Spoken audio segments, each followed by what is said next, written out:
I reached the entrance of the Hawthorne Club exactly at 7, smoothing the front of my simple black dress as the host led me inside. Sloane was already at our table, angled so the chandelier light hit her engagement ring just right. She looked up, lips curving. "Leah, you actually came." I said I would. I sat across from her. She glanced at my dress. "Minimalist. I see." Before I could answer, Chase Donovan joined her, offering a stiff smile. "Evening." I nodded back. "Hi, Chase." Sloane leaned toward him. "I told you Leah's always been practical. She likes keeping things modest." A familiar heat tightened my chest, the one that came every time she performed her superiority. I steadied my breath, refusing to rise to it. When the waiter approached, Sloane ordered a glass of their reserve champagne. Chase followed. I asked for water. Sloane smirked.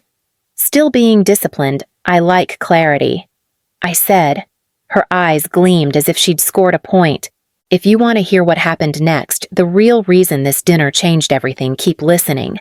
Because it only gets sharper from here." My parents arrived a few minutes later, wrapped in the polished ease they wore everywhere. Mary Ann's eyes swept over me first, pausing just long enough to register quiet disappointment. "You look comfortable." "Leah," she said. Thomas kissed my cheek. Traffic was a nightmare. Sloane brightened instantly. "Mom." Dad, look at Chase's tie. I helped him pick it. Perfect for the club. Right. Mary Ann's face warmed.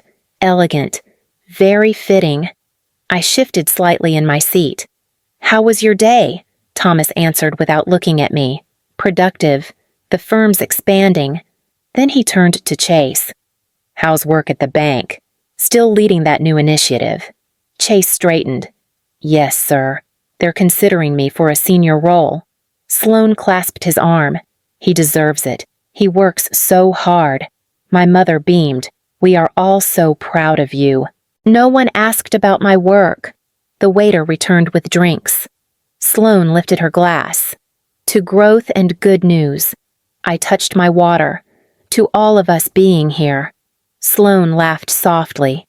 "You always were the earnest one." "Leah." I let the remark pass, feeling the familiar distance settle like a shadow between us. The appetizers arrived, little plates arranged with precision, though no one at the table seemed interested in anything except Sloane's latest update. "We finally confirmed the guest list," she announced. "Nearly 300 people. Chase's parents are flying and everyone important." Mary Ann nodded proudly. "A wedding of that scale reflects real accomplishment." Thomas turned to Chase. "And the house in Wellesley are the inspections completed yesterday," Chase replied. "We move in before summer." Sloane leaned back, glowing. "It is nearly $2 million, but worth every cent." My mother sighed happily. "You two are building a remarkable life." I took a slow sip of water. Sloane's gaze flicked to me. "Leah, are you still in that apartment near Beacon Hill?" "What is it?" 800 square feet. 1,200, I said. "Oh, well, cozy." Her smile stayed sweet, sharp around the edges. Thomas folded his napkin. "How is work?" "Leah steady." "Yes." He nodded as if the conversation had concluded. "Good. Stability matters." I felt something inside me pull tight. "I have been working on a new project. It has been going well." Sloane hummed. "A new coding hobby." Chase hid a smile behind his glass. My parents didn't correct her. I lowered my gaze, letting the sting run through me quietly. Their world kept circling without me, as if I were a guest who had wandered into the wrong celebration. Sloane lifted her champagne again. Chase and I were talking about the rehearsal dinner. We might do it at the Donovan estate. They hosted a senator there once. Mary Ann clasped her hands. "That sounds perfect. Very dignified." Thomas agreed. A family like theirs knows how to do things properly. Their words pricked at me the way they always had, small needles collecting in the same old wound. I tried again to join the conversation. My team finalized a rollout last week. I said, "It has been a significant milestone." Sloan didn't even glance my way. Should we fly the planner in from New York? She managed a ceremony for nearly 1,000 people. Her reputation is flawless. Chase nodded. She is excellent. I folded my hands together, steadying my voice.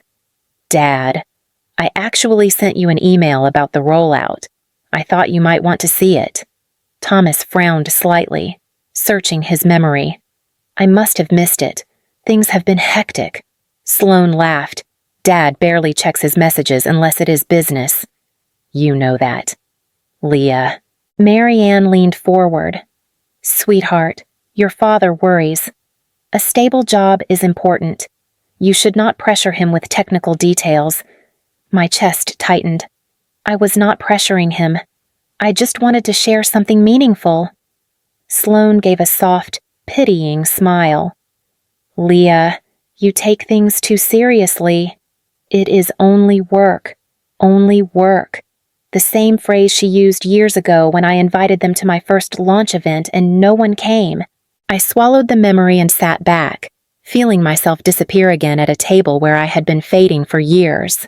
Thomas cleared his throat, signaling a shift in the air. We asked you both here tonight for a reason, he said. Your mother and I have been reviewing the family trusts.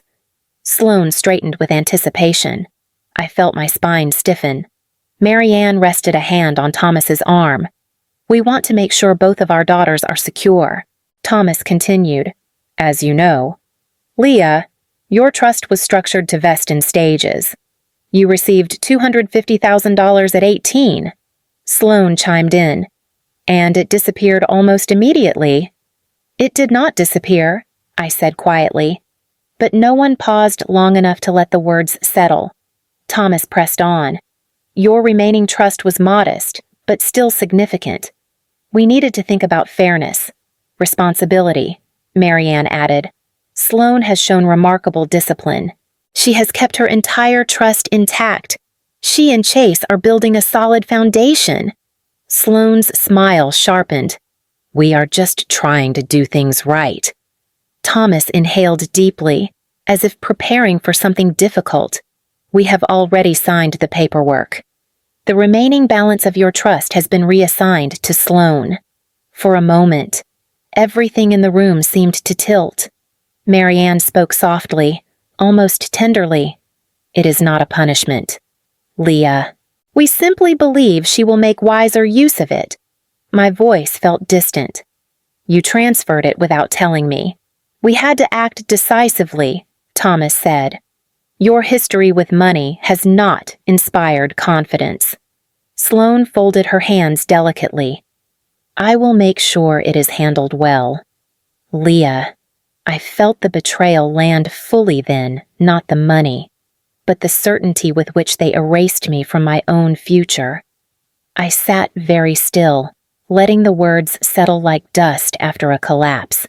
Sloane's fingers brushed her new ring again, a reflex she used whenever she felt triumphant. Thomas folded his hands. I know this may be disappointing. Leah, but it is the responsible choice. Marianne nodded. You will understand one day. I exhaled slowly and set my napkin aside. Are you finished? My voice did not tremble. Sloan blinked. What do you mean, I mean? I said, reaching into my bag. Are you done explaining who you think I am? I placed my phone on the table and unlocked the screen. Their eyes followed the movement. I want you to look at something, I said, turning it toward them. On the screen was the balance of my main checking account, $4,830,000. Marianne's breath snagged. What? What is this cash on hand? I said. Thomas leaned closer, his expression tightening. This cannot be accurate. It is. Sloan forced a laugh. Leah, did you download one of those fake balance apps I swiped to the next screen my investment portfolio? 41 million, I said. Mostly index funds, some private equity. Chase stared. He looked at me differently now, eyes tracking every word. I used the $250,000 you think I wasted. I continued. I built a platform called Aurelia Systems when I was 19. Sold it for $5.6 million when I was 23. Thomas's complexion shifted. Marianne pressed her hand to her throat. Then I built Nimbus Lab. I said, sold that for $17 million. Sloane's voice thinned. You never said any of this. You never asked. I opened another tab. My current company, LumaCore, is valued at $120 million. I own 78%. Silence fell so completely it felt physical, pressing against the walls, the table, the air. They stared at the evidence numbers they had never imagined beside my name, while every assumption they had built about me began to fracture. Thomas finally found his voice. Leah, this is extraordinary. But why keep it secret? I met his eyes evenly. I did try. More than once. Sloane shook her head, stunned. You could have told us directly. You could have insisted. I did. I replied. You called Aurelia a hobby. You said Nimbus Lab sounded like a tech fad. After a while, it was clear you heard only what fit your expectations. Marianne leaned forward. Sweetheart, we would never ignore something this important. I clicked to another screen. You did not ignore it. You relied on it. Sloane frowned. What does that mean for the last 2 years? I said. I have been overseeing your investment accounts. Thomas blinked hard. That cannot be right. Our advisor retired, and the firm assigned us someone new. Yes, I said. Me. Chase's brows lifted. You work in wealth management, too. I own the division that manages your portfolio. I answered. LumaCore acquired it when we expanded into financial risk protection. Your accounts came with the deal. Marianne's breath shook. Leah, all those gains, 38% growth? I said. Those were my strategies. Thomas sat back as if something beneath him had caved in. We trusted that advisor with everything. I know, I said quietly. That is why I made sure you were taken care of. Sloane stared at me, eyes wide, voice cracking. So, Chase and I, the returns we celebrated, that was you. Yes, I said. Her jaw trembled. Chase's gaze flickered between us, a shift beginning behind his eyes. Marianne whispered, You have been supporting us without us even knowing. I did not nod, and I did not soften. I simply let the truth stand exactly as it was, reshaping the room around us. Marianne reached for my hand, her voice trembling. Leah, we had no idea. We never meant to make you feel unseen. I moved my hand out of reach, gently but firmly. You did not make me feel unseen. I said, You simply never looked. Thomas leaned forward, desperation softening his tone. We can fix this. Let us talk as a family. We are talking, I replied. You just do not like the part where I finally speak. Sloane wiped at the corner of her eye, mascara smudging. I do not want the trust anymore. Not like this. 5 minutes ago, I said. You were ready to take it without hesitation. That was before I knew, she whispered. I met her wavering gaze. Nothing changed except your perception of my worth.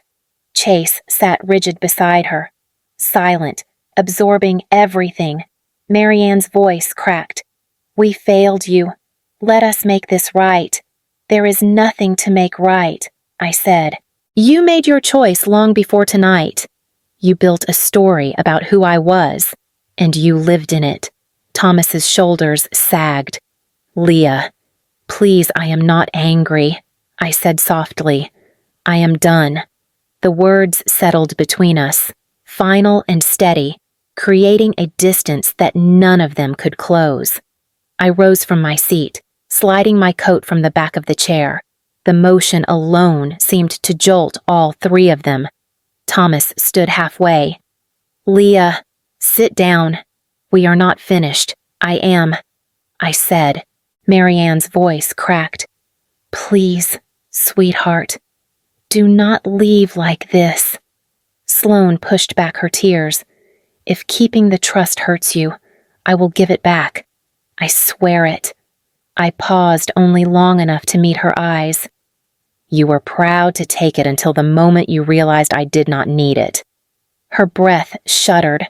Chase shifted uncomfortably beside her, his gaze fixed on me with a stunned respect that had never existed before tonight. Thomas tried again. "We made a mistake. We can correct it."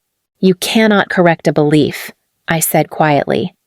And that is what this was. A belief about who I am. Marianne reached out once more, fingers trembling in midair. "Leah, please." I stepped back. "Mom, you were willing to erase my inheritance without speaking to me first. That told me everything." Sloane whispered something I could not make out, but I no longer needed to hear it. I turned and walked toward the exit, leaving their voices shaken, pleading, confused behind me as I crossed the threshold and did not look back. Outside, the night air felt sharper than anything inside the club. I slipped into my rideshare and let the door close on the echoes of my family calling my name. By the time I reached my apartment in Beacon Hill, my phone buzzed nonstop messages stacked from Marianne, Thomas, and Sloane. "Leah, please come back. We are so sorry." I did not understand. "Please answer me." I set the phone face down and opened my laptop instead. A notification waited from my chief operating officer. The expansion proposal was approved. Lumicor enters 3 new markets next quarter. I typed back. "Good work. Begin onboarding Monday." Another message arrived, this one from an investor I admired. "Congratulations on the growth projections.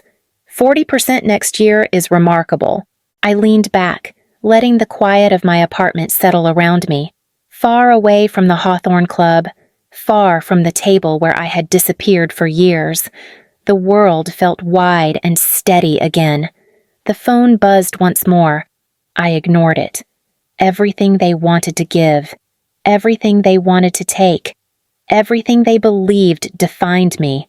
It all belonged to a version of me they had never truly seen. I closed my laptop.